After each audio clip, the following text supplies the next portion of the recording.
In musculoskeletal medicine, there are two general categories of injury.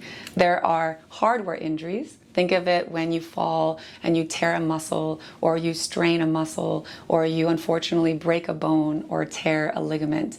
These are very kind of structural, where you can see the problem and the treatment is structural.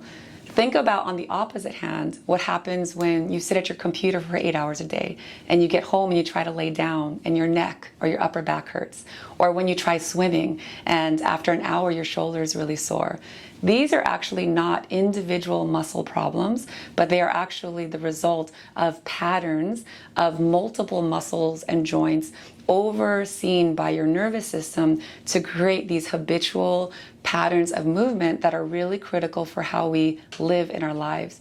So as an osteopathic physician who specializes in osteopathic manipulation, we utilize a variety of low force, indirect techniques that actually allow us to, in some ways, interact with these patterns so we can help to shed these bad habits. And what we really do is try to introduce more dynamic patterns of movement so that way your sitting can actually promote better balance in these musculoskeletal types of movements, so that way it'll translate into greater efficiency when you do your more active movements such as swimming or your sports or your activities.